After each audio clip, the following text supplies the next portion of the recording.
So this is going to be our best and worst movies of 2020. I know there was not a lot of movies to see, a lot of new movies, but we did see 4 total. And I'm calling this best and worst. We usually do top 5, best and worst. We're just going to rank our top 4. Yeah, but basically we're just going to go through it. So from 4 being the worst to 1 being the best, obviously there's only 4. So worst, I mean, there's only 4. Yeah. But what's number 4 for you? Starting at the bottom, at number 4, for me personally, I have to start with, out of the 4 movies that we saw in the year of 2020 in theater, I would have to say that Birds of Prey would be the least favorite out of the 4. And granted, there was a lot of things that I liked in that film. The villains did a great job. I liked them a lot.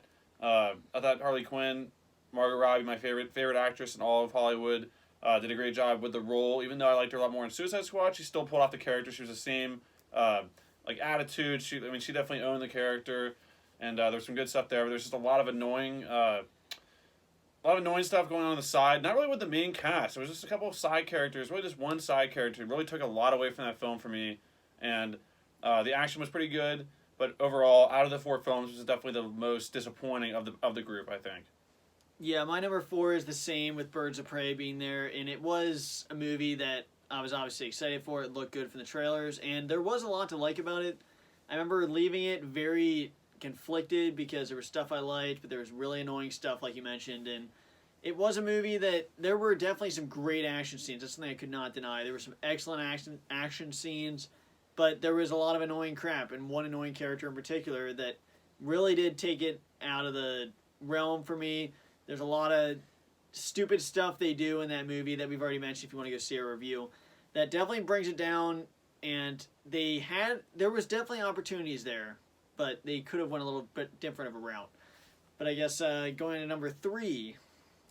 For me, number 3, staying in the DCEU is Wonder Woman 1984, the one that we just saw actually like a week ago. Yeah. And basically, Wonder Woman 1984, as you heard in our review, if you want to check that out again. Basically, I thought it was a pretty good film. I gave it a 6.5 out of 10. It was definitely above average. There was just a few things in it that kept me out of it, as far as like the storyline being a little bit confusing, a little bit too much towards the end, and also some of the same BS that we're talking about in Harley Quinn or in Birds of Prey. Not as I thought it really just depended on what scenes you're talking about.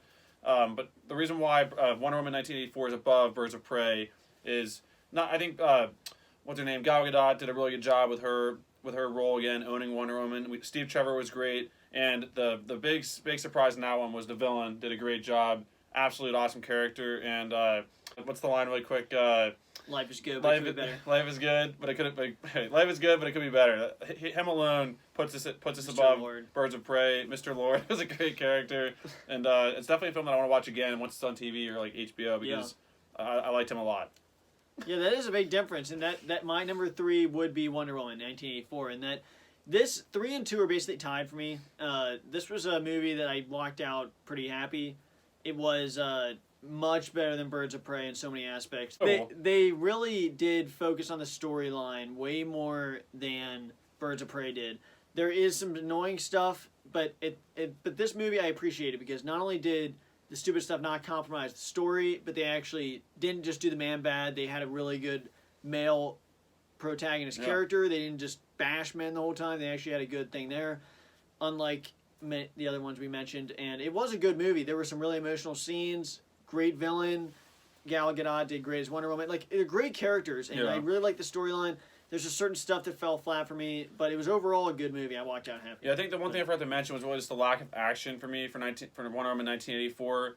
But at the same time, like you said, the storyline was great. The opening was awesome with the kid seeing her child a little bit, and also just having that carry through the film, and the emotion was real in that film. A lot of emotion towards the end. So it was just the storyline got a little bit choppy towards the end, and the lack of action was really the big thing for me, and as well as like a couple little comments here and there. But again, it was nowhere near as bad as films we've seen in the past, and it was still enjoyable for us for the most part. Number two, which ours is different, but so I mean, obviously 1 and 2 are very close. Like I think we both gave them really close. They might have actually both be 10 out of 10s. Honestly, I'm not sure what I gave this one, but number 2 for me is 1917. We actually saw this, I'm pretty sure, in January of 2020, so almost a year ago, literally a year ago right now. And 1917 really was a revolutionary film to me. It was one that I've never seen a movie like that where it's one take basically for at least an hour maybe before. I think it's like one take and then it gets back and it goes black and then it goes again to one take again. So it was really just amazing to watch. Great acting, phenomenal acting, amazing action. It just really made you feel like you were there with them, and there was emotion in there.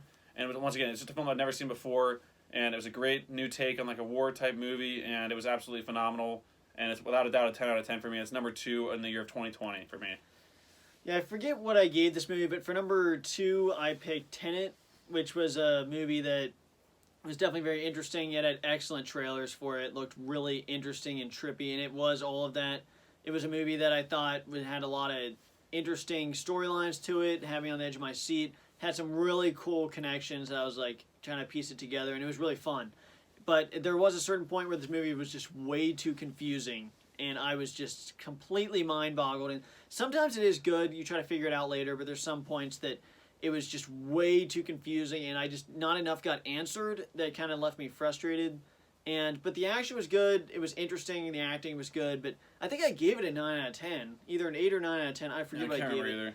But I remember I didn't love it, but I definitely thought it was good and recommended it. And that is my number 2. But you just want to get number 1? Yeah, number 1 for me was the one that you just mentioned in Tenet. This movie, once again, just like 1917, was a revolutionary film for me because it was a movie that I've never seen before. I mean, I've never seen Inception, so maybe this is something that has been tried before. But a film that really it was just insane. Like, it was all over the place. Now, while I said Wonder Woman 1984 was all over the place, this was all over the place as well. But for the most part, it was just unbelievable action. The action was never ending. Like from the opening of the film to the end, the music alone put this film in epic range for me. And mixing that epic action with the music, with just the overall like the acting being phenomenal. And I'll admit I didn't really know what was going on half the time, but it was really enjoyable. It was really funny. There was great scenes going on. The acting was great, like I said, and there's just unbelievable action in this film with like reverse fighting. And I mean, it was just a lot of cool stuff going on, and just as far as like watching a film in theaters and just relaxing and just sitting there, like enjoying a film with just amazing action. This was 100%. Like, I'm not sure if I gave it a 10 out of 10, but honestly, the more I think about it, I really would give this film a 10 out of 10. I'm not sure what I gave it, but it's an epic film, and it was without a doubt my favorite film of 2020, and I would definitely recommend it for you guys to check it out. Yeah, my favorite movie of 2020 was 1917, and this movie was just excellent. I remember when we started reviewing this, I was copying John Campea saying this is an effing masterpiece because it was just that good. It was so unique with the way it was filmed. I mean, it was so gripping, and it was such a great film. I mean, you go with these soldiers the whole time. It's so cool how this is shot, and it's just crazy. Like, it's just so different than any movie I've ever seen. Remember, the acting was great. Yeah. It was emotional, and it was just so good. It's not just good. It's an effing masterpiece. I mean, it's literally, I called it an effing masterpiece when I graded it. I gave it a 10 out of 10.